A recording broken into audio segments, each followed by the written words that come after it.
Okay. Oh, thank you. Thank you for the feedback in the chat. Listen,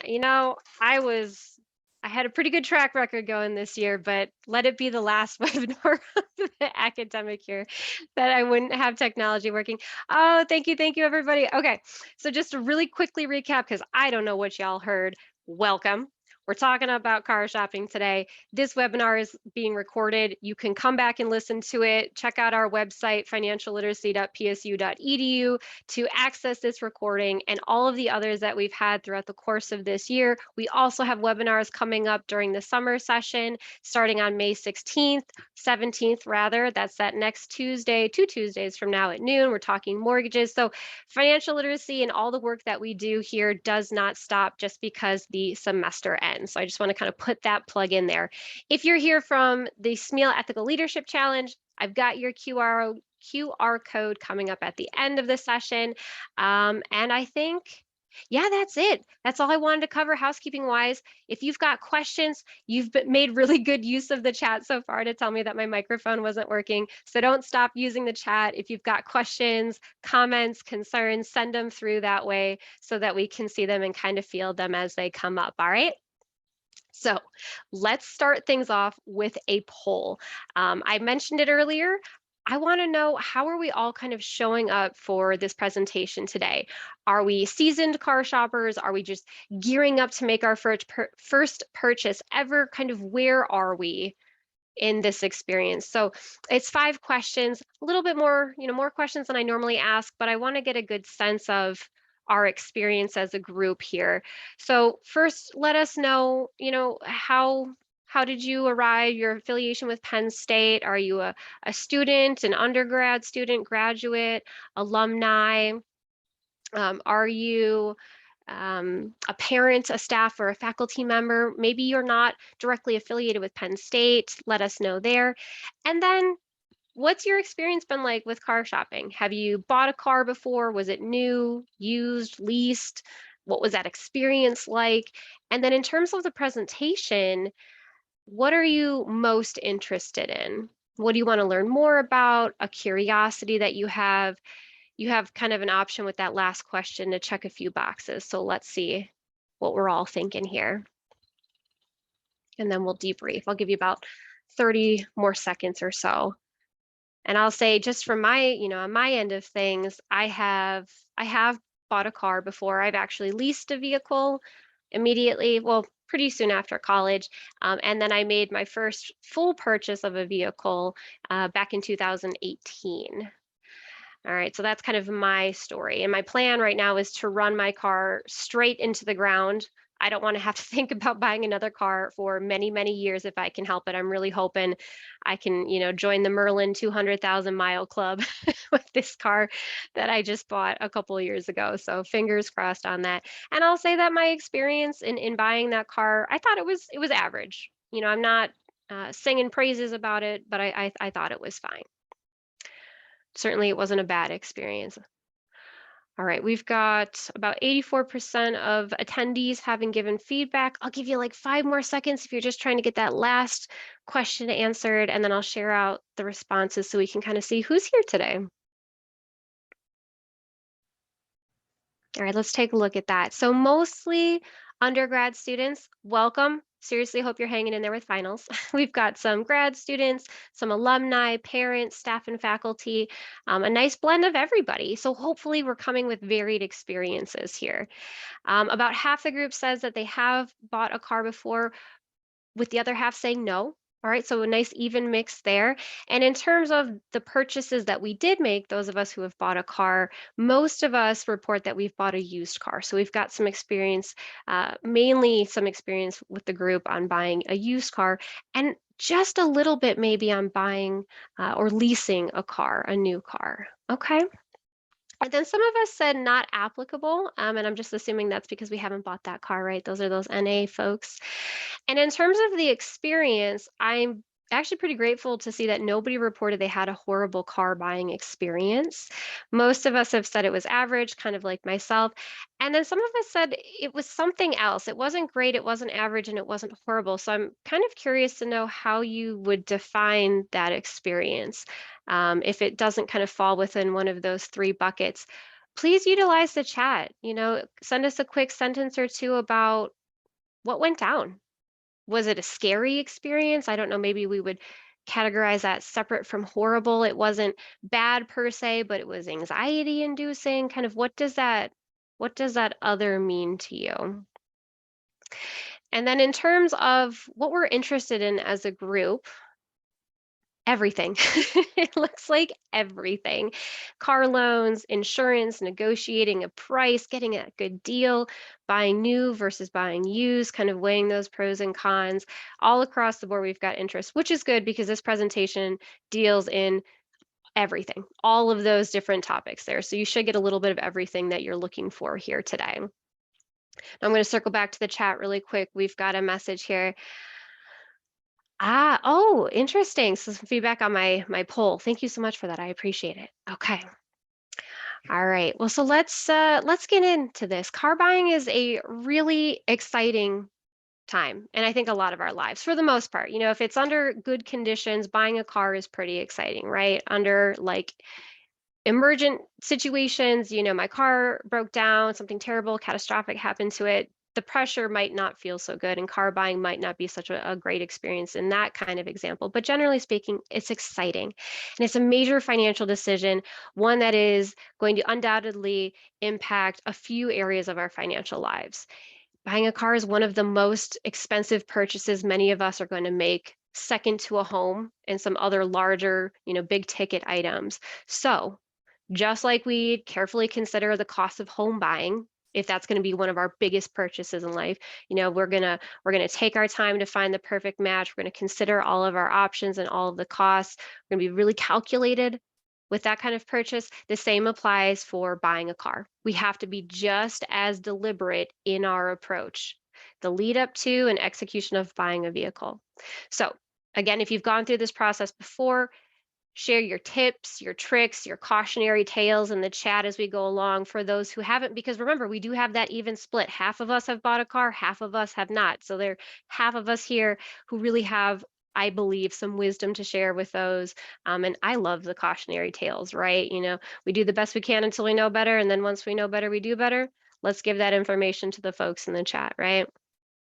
So this session is focusing on figuring out the right purchases for ourselves by considering vehicle options, car loans, operating and maintenance costs, insurance and warranties, and how taken together these things impact our budget. Because that's the bottom line. We are only really able to proceed with buying a car if we know that it fits within the constraints of the budgets that we're working with, right? So it's really important to have a solid spending plan in place before you go and venture down this path to car buying. And, if your budget could use a bit of refreshing, or if you have yet to establish one, I suggest that you check out our financial and life skills website to review our self-study module that we've got on budgeting. We've got a recorded webinar that can offer you guidance as well. And we've got a free downloadable budget sheet that can help you to track your income and expenses and really clarify this bigger picture of what's going on with your cash flow. Because, not knowing is going to be an impediment to car buying. Probably. You might be able to get around not having a budget and buy a car nonetheless, but I would caution you to not proceed in buying a car until you have your budget fully worked out and it's a solid budget that works for you and your needs, right? Now, I also want to kind of quick plug here that if you are an enrolled Penn State student, you can make a free appointment with us with the Financial and Life Skills Center to get personalized support. If you are a soon-to-be graduate, like Talia is a soon-to-be graduate, some of y'all only have, just days to go. I want to encourage you to make that appointment as soon as possible, because once you graduate and you are out of Lion Path, you're marked complete, you're no longer able to access those one-on-one counseling sessions that come at no additional cost. So now is the time. We've got a couple more days left. Look to our website to book an appointment for yourself if you want to talk more about car shopping or really anything dealing with your money. All right. So, like I said earlier, your decision to buy a car is going to be among the most expensive purchases that you make in a lifetime. And I actually did a little research on this, and I learned that the average new car in the US sold for $46,000 in February of just this year. And that's according to Kelley Blue Book, which you may know is the vehicle valuation and automotive research company, right?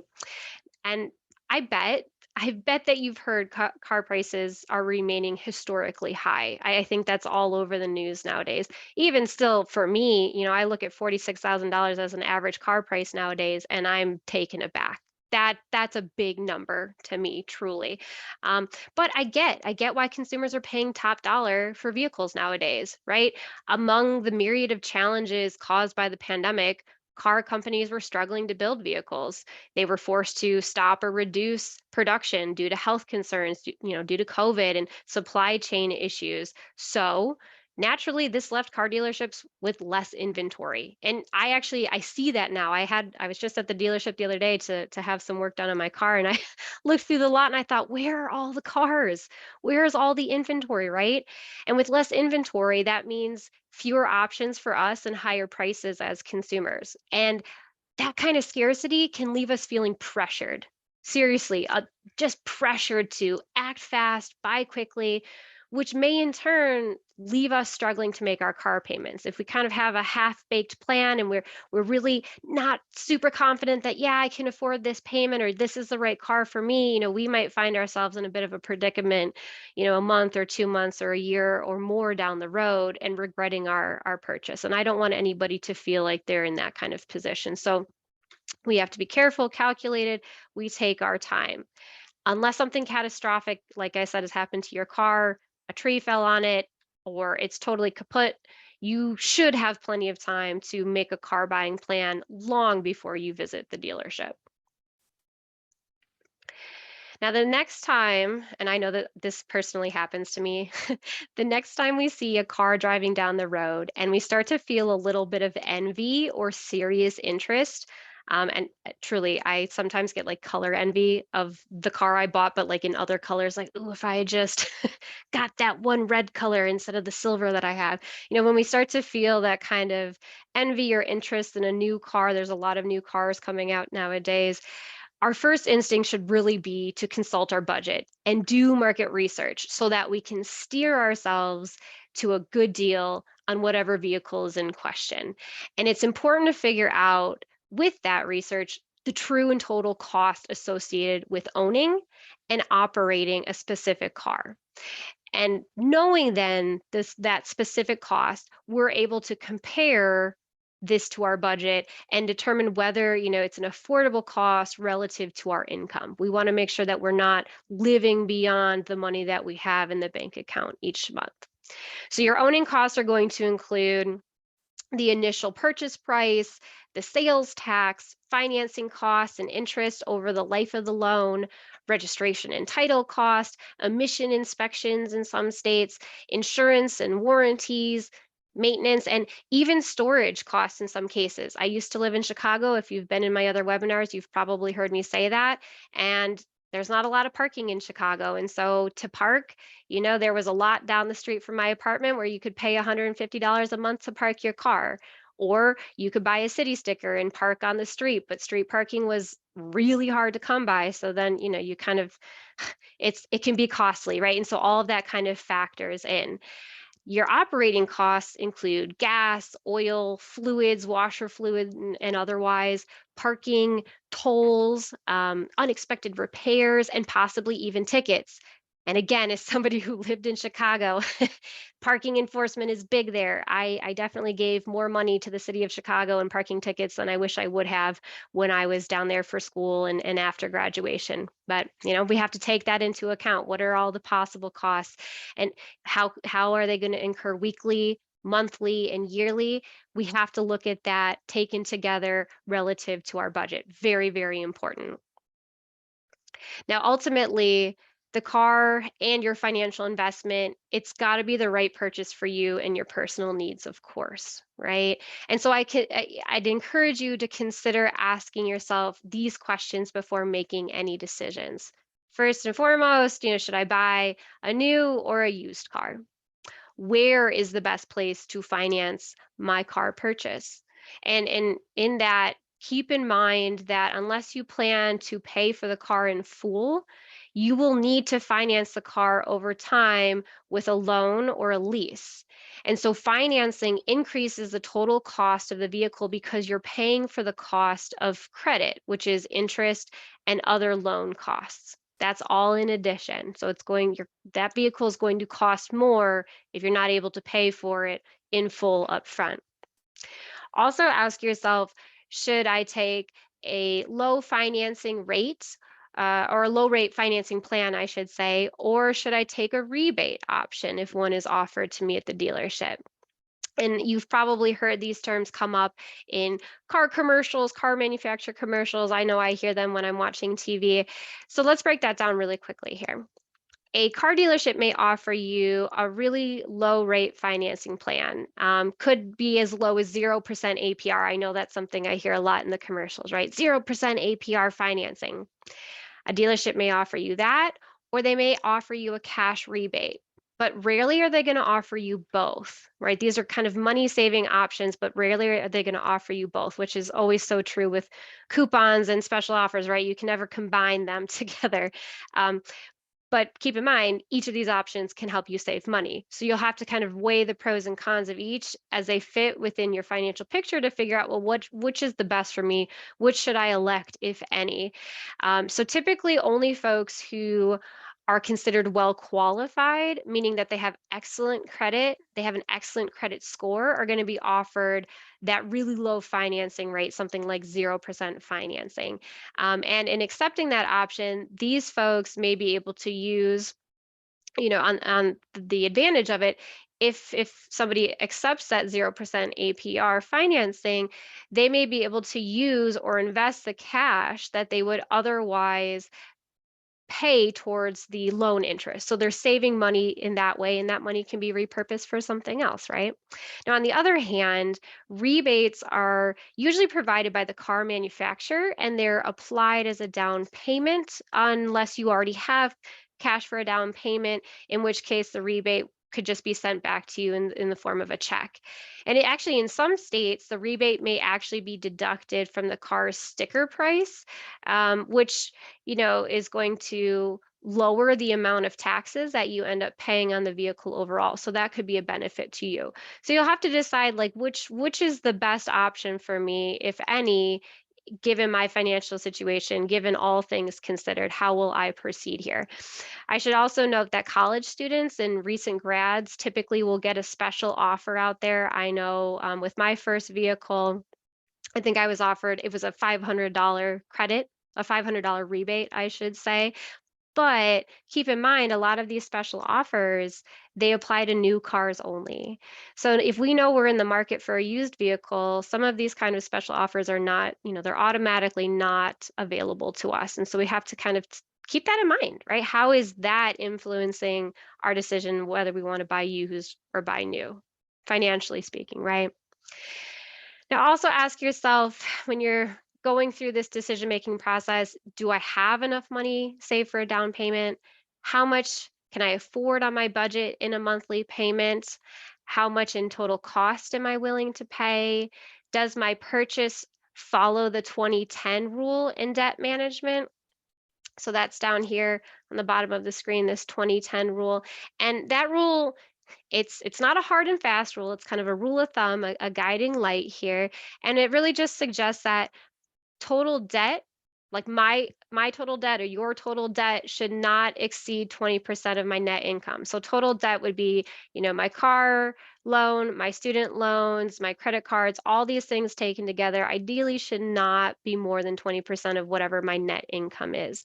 And my monthly debt payments should ideally be capped at 10% of my net income. Again, it's a guideline, not a hard and fast rule. And for some of us about to graduate, our student loan payments may account for more, even by themselves may account for more than 10% of our net income. So, it's something to consider. If you know you're paying a lot in student loan debt right now, and you maybe already have a car and it gets you by, but you'd like to have a new one. Well, how does that, is that going to be a good or the best financial choice for you given the bigger financial picture that you're looking at for yourself? Important things to consider, right? Also ask yourself, oh yeah, absolutely. I'll restate that 2010. So the rule of 2010 stipulates that your total debt, so your student loans, medical bills, credit card bills, your mortgage, all of your debt combined should not exceed 20% of your net income. And your net income is that after-tax income on an annual basis, kind of looking at that annually. Now, your monthly debt payments ideally should be capped at 10% of your monthly net income. So having this budget built out is really important because it gives you that quantitative awareness of what's going on with your money, what your cash flow looks like, and are you kind of within the guidelines, not hard and fast rules, but guidelines to good financial health. All right. Absolutely. Now, also consider on this slide, how many years do you plan to keep the vehicle in question that you'd like to buy? Is it going to be better to lease it or to finance it and buy it so that it becomes your own after you are done, making that repayment on the loan? And do you need a co-signer? And, if let me talk on these last two questions very briefly here. Whether it's better to lease or buy, I have done both. Has anybody else done both in the group? I know that there was one person who said that they've leased, but we didn't get all of the feedback from everybody in that initial poll. Has anybody both leased and bought a car? I've done both. So I had to actually go through this thought process. Like, is it better to lease or buy, particularly after I was done with my first lease? Okay. It's sometimes a tough call.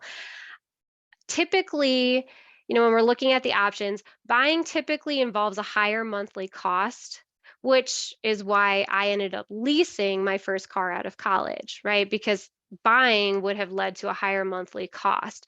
But when you're buying that vehicle, it will ultimately lead to ownership of an asset if you keep it long enough and you pay off that car bill, right? Or that car loan.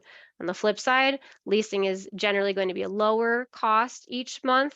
I was telling Talia before this webinar started, my car payment doubled when I bought my vehicle. So going from leasing to buying a car, my car payment doubled each month. And so that's, that can be a major difference for some people, right? And so you have to kind of weigh that out and figure out what's going to be my best option.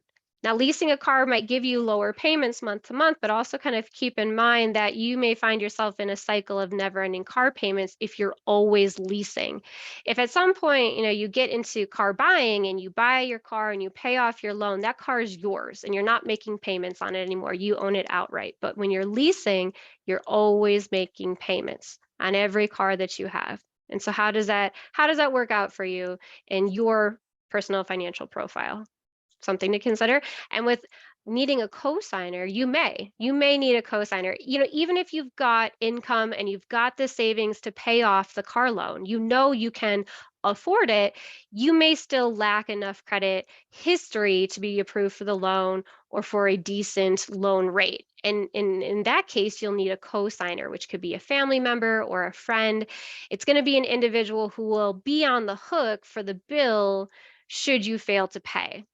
And with that, there's going to be some risk involved. People are not always willing to be co-signers. If you're going to need a co-signer, though, it's even more important to make your car shopping plan well in advance and schedule some time to talk with your potential co-signer in advance. Get everything worked out so you're not kind of scrambling the minute you find that car that you want and you're like, oh my gosh, I won't be approved for this loan. I need to get somebody to tag team with me and co-sign, but I don't have anybody. Don't let yourself fall in that predicament. Have those conversations nice and early on. All right, now, if you ask some folks, they will tell you, let me bring everything up there. They will tell you, I know I've had people tell me this at least, they'll tell you the most difficult decision when car shopping is choosing between a new or a used vehicle. Some people would say, not a hard decision at all. I always buy new or I only buy used or pre-driven or pre-owned and certified. All right. Maybe I've only talked with the people who feel like it's difficult. But at any rate, you could see how that choice will likely be influenced by your perception of what it means to own a car and how you define its purpose, right? Is it a status symbol? And maybe it is, for the people that I know, they always like to buy new cars. It may play in as part of a status symbol to them. Or do you see it more as just a tool to get you from point A to point B? Maybe. Just like I always try to encourage students and the folks that I talk with that, you've got to reflect on your relationship with money. You should also be reflecting on your relationships with the goods you plan to purchase. What kind of value will a new or used car add to your life? What is the emotional impact, if any? And in dealing with money and being a consumer, it's really hard to separate emotions. Like we have emotions with this kind of experience, this financial decision making. And so what is going to be the impact? Now, on the logical side of things, logically speaking, here are some advantages to consider for each of these options. So feelings aside, if you're going to buy a new car, it can be made to order. It can be fully customized to your liking, and that's, for some people, that's amazing to have. I wanna have leather seats, and I wanna make sure I have this particular sound system, and I wanna have this particular type of exterior trim and chrome here and this and that. Okay, cool. And if that's what you want, awesome. New car might be a great option for you, right? It doesn't have that old car smell, I guess. It's got that new car smell. It has warranties and service contracts built in with it. It's got all these kind of the newfangled technology. I know that was kind of a major draw for my most recent vehicle purchase. There's a lot of really cool safety features on cars nowadays that make me feel better. I feel better about the car that I bought because I feel assured that it will help take care of me in the events of a major car accident, right? So we've got some upsides to new cars, and there's upsides to used cars as well. The price is definitely going to be more reasonable. That might work really well for your budget, more so than a new car would. If you're not looking to be stretched thin, you're looking for a certain level of comfort with your budget, a used car could be a great option. And it's already depreciated in value. So your taxes and fees are going to be lower than buying a new car kind of right off the bat, right? And it's possible to get better insurance, or a better insurance rate, I should say, just due to the age of the vehicle overall. So there's always going to be a give and a take between all of these options. It's up to you to figure out, what works for you. What's going to be the best? Oops, my apologies there. Now, if you know you'll need to rely on financing to get that desired vehicle, you're going to need to take out a loan. I suggest you do the following before you even begin shopping. Okay. I suggest number one, that you check your credit score and your credit report. Really very important, because that credit score and credit report are going to determine, again, whether or not you're approved for a loan and the kind of interest rate that you get. Now, typically, in terms of a good credit score, the range for credit is going to run you from 300 to 850. Typically, good credit is going to be 700, a score of 700 or higher, and then poor credit is going to fall somewhere below 600. So keep that in mind. If you haven't checked your credit score recently, go to creditkarma.com, check in on your bank apps. Many bank apps nowadays give you your score for free, and it should be coming at you for free from your bank app or from Credit Karma. Do your due diligence and take a look at that to see what's going on. The higher your score, again, the better the interest rate you'll get. Now, you may need to hold off on making your car purchase and take time to repair your credit if you find that your score is low, if you are worried that your score is not going to be favorable for you. You might also check into that credit report, which is separate from your score, right? Your credit score is like your financial GPA. Your credit report is like your financial report card, your transcript. It has all the evidence of your accounts, your payment history, if your payments have been on time or late. You need to go take a look at that credit report as well to see if there are any errors in it before moving forward with a purchase. Your score may be negatively impacted if there's erroneous information on your credit report that needs correcting, and that does take a little bit of time. It's not something that you can turn around in a day on and have your score bounce back suddenly. So you want to, of course, kind of plan this all out well in advance. Now I'm going to put into the chat for you all, I'm just going to copy this link really quick. There is a website Government authorized. There we go. It's there for you to check out. If you visit this website, annualcreditreport.com, it will give you access to each of your 3 free credit reports. So we've got 3 bureaus in the US, Equifax, Experian, and TransUnion. You can grab your credit report from each of them once per year for free. We typically recommend staggering those checks, like maybe every 4 months. Grab the first report, 4 months later, grab the next one, so on and so forth. But if you're going to look into buying a car, definitely check these reports before doing so. And there's the link to do that for you. No charge at all for that. It's also a really good idea to pay down or pay off your credit card bills in advance of a car purchase for 2 reasons.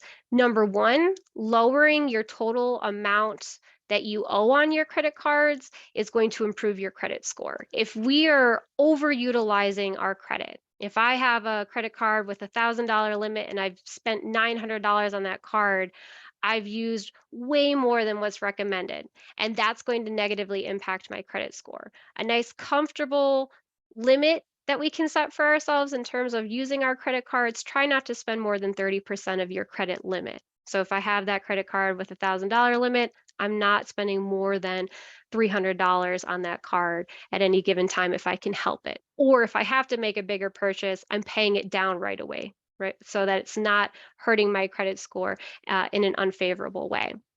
Second, freeing up available credit on our cards is going to keep it available for serious automobile emergencies, we'll say.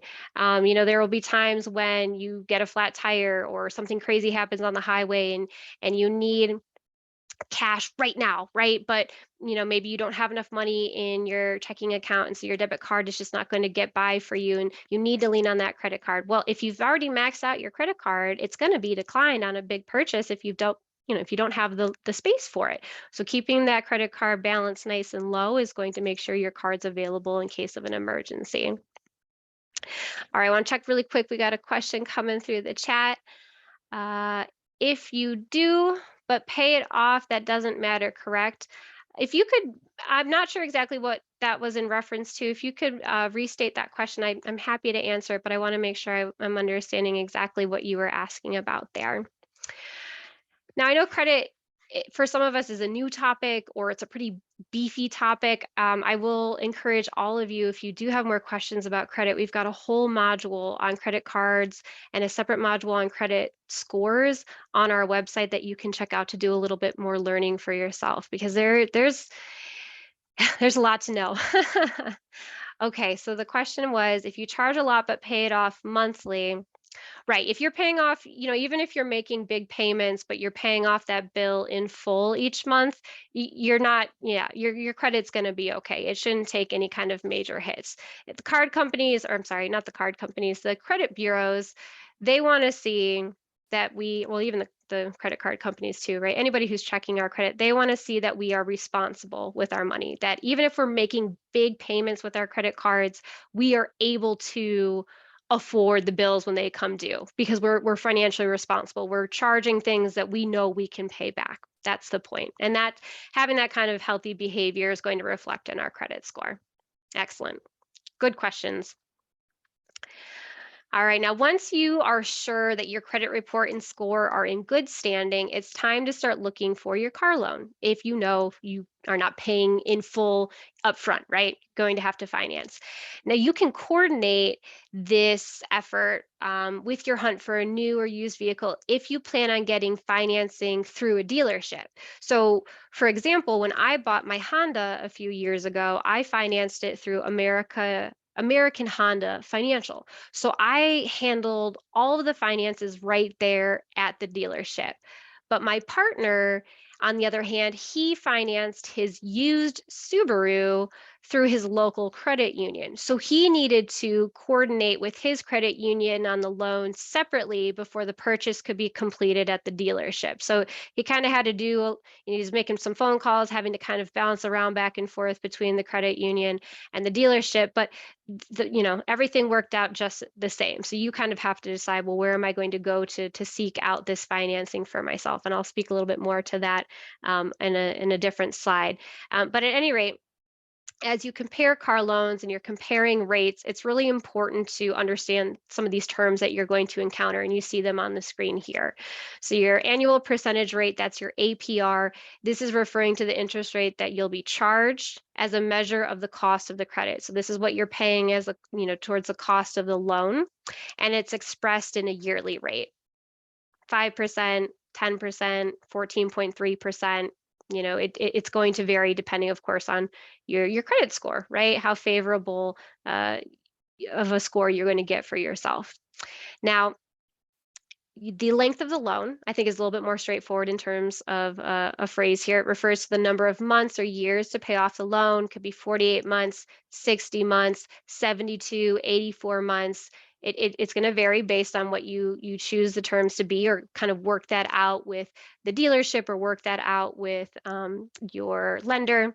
Your monthly payment is going to be that bill that comes due each month. It's a calculated monthly amount that includes both the principal amount and interest, and your payments are applied to the interest first and then to the principal to reduce the outstanding balance over time. And that's just kind of a way, really for lenders to ensure that they get paid back, right? We don't want to pay more in interest if we can help it, so we try to pay our bills, our loans back faster. We pay more towards them so we can pay them off sooner.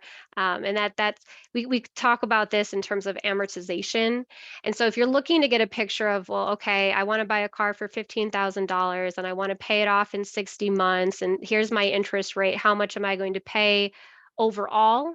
We've got loan amortization schedules on our website for download, where you can just kind of plug these numbers in and you'll get that full picture over 60 months. All right, here's how much I'm paying each month. Here's how much goes to the principal balance. Here's how much is being paid towards interest over time. And, if I start to pay a little bit more in my monthly payment, how is that going to shift things for me?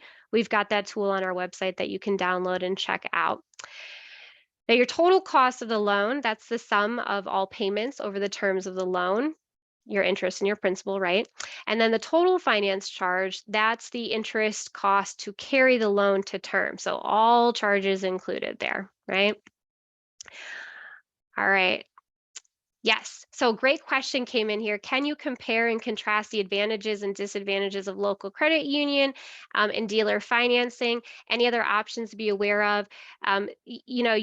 You have also maybe like your bank, not a, you might have a bank versus a credit union, or you might want to go with financing through the dealership. You can do all of this comparison yourself before you make your purchase. So you can go online, you can check out current rates at your credit union or your local bank or a different lender to see, okay, who is going to give me the best deal on financing? Where can I get the lowest rate?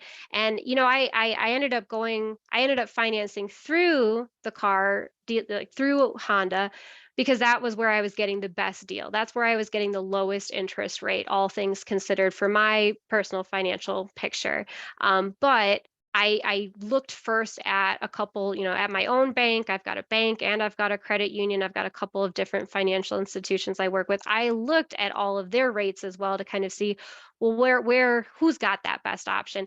And I was actually surprised. There's a credit union that I have back home that typically has some of the lowest rates in town. And a lot of people finance their cars through this particular credit union, but they weren't able to give me the best rate. So this is why I went with the dealership. You can do all of that research yourself. And it's all very simple. You can do that online. You just got to pull up the individual financial institutions' websites, pull up the dealership's websites, and see kind of what are we offering right now, and how well qualified am I as a potential buyer? What am I likely to get, right? All right, good questions. If you are, I should mention too, with the credit union, the credit, if you're part of a credit union, you sometimes get an even lower reduced amount, a lower APR for being a member with that credit union. So it's something to check out. It may be of interest to you. Definitely do the research on that. Absolutely, you're welcome. Great questions. Okay. Now, how much you'll need to finance will depend in part on how much money you're willing to put down towards the down payment of the car. I'm sure we've heard of this down payment before. It's kind of this money that we have to have or should have. I guess I should say it's not necessarily a requirement, but we should have some of that money, I'd recommend, because that higher down payment, the more money that we can put towards the vehicle up front, the lower the total cost is going to be to finance the car, to finance that loan. Makes sense. You're also going to need to decide for how long you want to finance this loan. And that's going to depend, of course, on your budget and on your tolerance for the interest the loan is going to cost you over time. We might be looking at our budget right now, this month. Can I afford to start making payments on my car this month? Well, yeah, maybe I can, but let me forecast the future. What if I were to lose my job? What if I wanted to go back to school and I'm incurring additional student loans that I'll have to start paying off while I'm still paying off this loan on the car?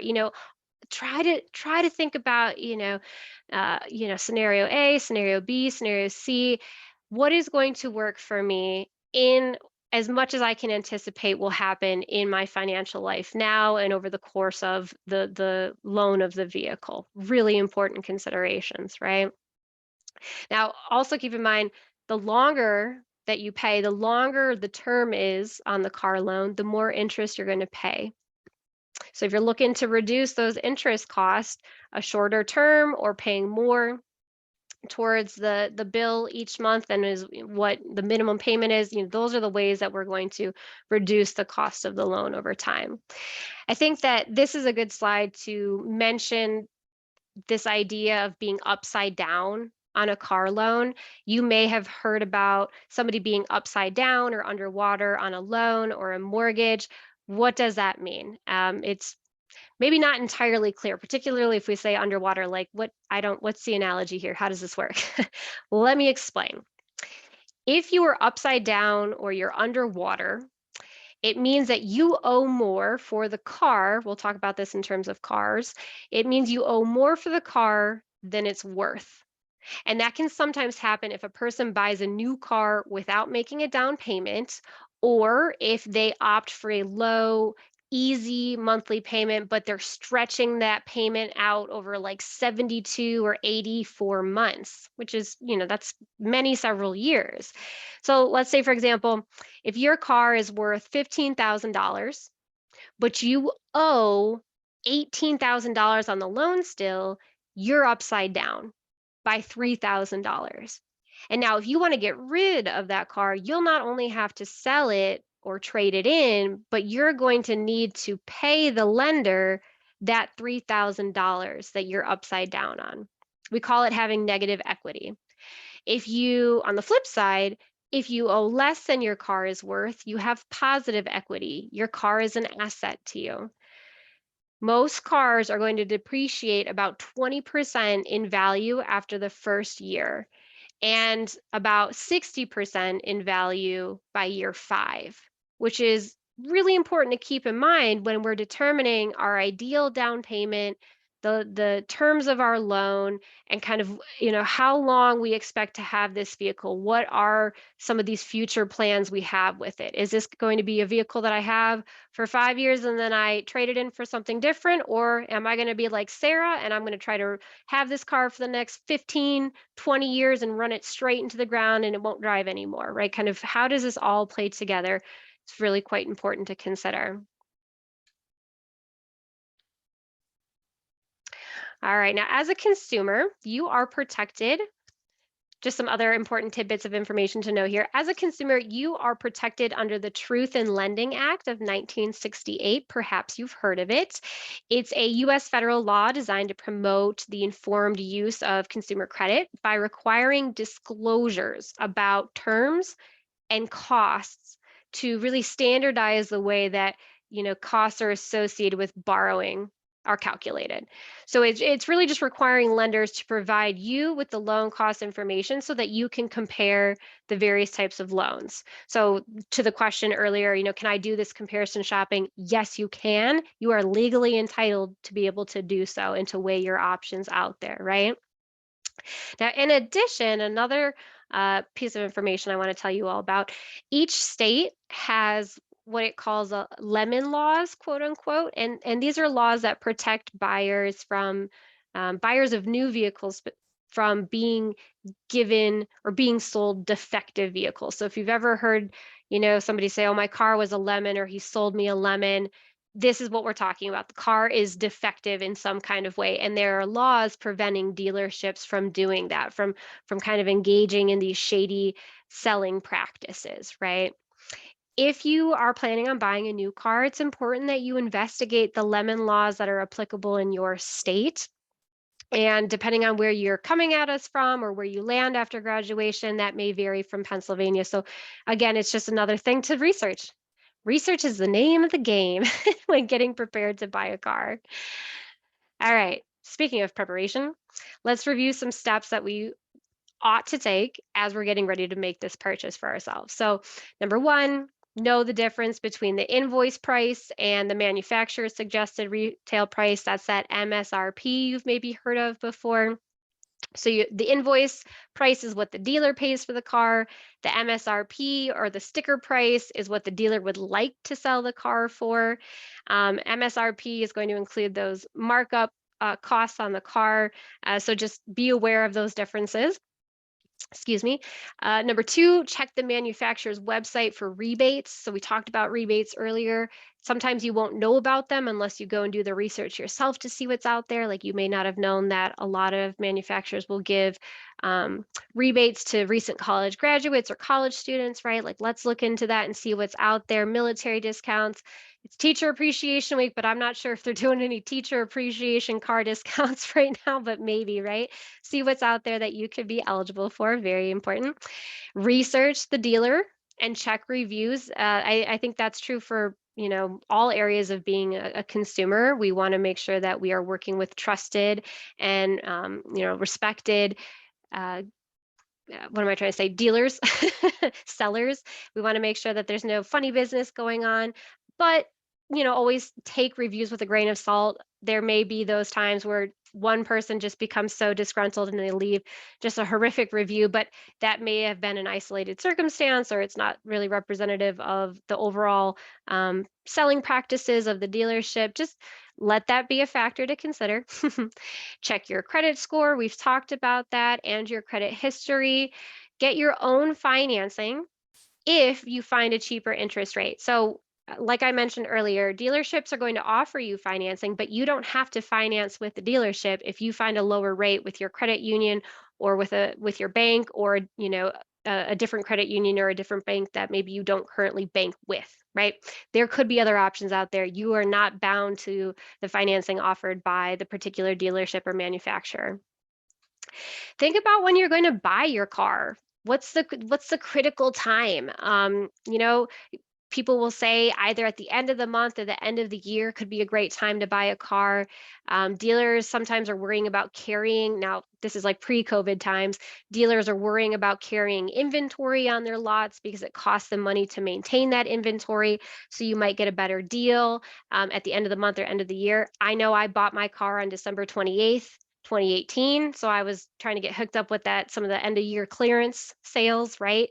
That may not be so much of an option right now because inventory is so low as a result of this pandemic. But when everything kind of rebounds and we're back into the status quo, the normal way of being with car shopping, consider timing. Winter buying versus summer buying too, right? I mean, that's same with home buying. We've got a lull in the winter and peaks in the summer and the warmer seasons. Same is true for cars as well. And so that might influence costs and how much you end up paying overall. I recommend talking with a sales manager, but don't feel intimidated when you're doing so. So stick to the plan. You're obviously going to work with a salesperson. Don't feel pressured to do anything that you're not willing to do, or anything that's beyond your budget. It's their job is to sell you cars and sell to you as much as they can in addition to the car, right? You want, here's some floor mats, here's this great add-on, how about a ceramic coating to go with it? There's all of this extra stuff that they might try to upsell you on. If you know you don't want it, you don't have to get it. resist, stay strong. If you come in there having done your research, you're going to be confident, you're going to know what your limitations are, you know what your walk away point is, and you're not going to feel as stressed about engaging in that negotiation conversation. Same is true for salary negotiation, like we talked about in our one of our most recent webinars. So it all it all goes together. I love it. All right. Now I'll also say, if you are looking to buy a used car, this checklist is the same. So whether you're buying a used car or a new car, or you are looking to lease a car, this checklist is applicable for everybody. All right. So I'd be remiss if I didn't end the webinar without discussing car insurance and warranty. So I'm going to do that really quick, and then we'll kind of jump to any last bit of questions that we have. So we should be aware of, in most states, it's illegal to drive without insurance, Pennsylvania included. Most states are going to have minimum insurance requirements for drivers. So check out your state of your residence state, their requirements. And you can do that through the insurance commissioner's website that pretty much all states have. In fact, I'll kind of plug in here, if I can get this, I'll plug in here information for Pennsylvania specifically on what minimum coverage is. And so you'll start to see different coverage options available as you are applying for insurance. Look at this list on the screen. You can compare it to the link that I sent you in the chat in terms of what Pennsylvania's minimum insurance coverage is.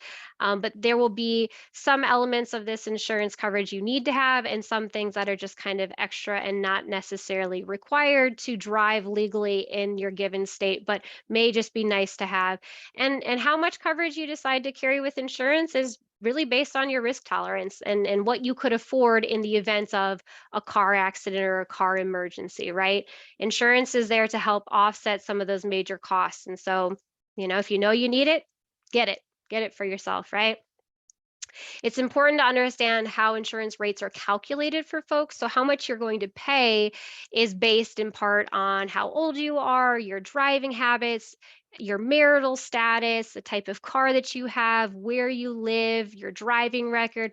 All of this plays in together. So when we, say be a safe driver, we mean be a safe driver not only for yourself and others on the road, but also because it can influence how much you pay to be a driver out there on the road, to be insured, right? So your behaviors, in one sense, impact your budget and your wallet in maybe a way that you didn't realize.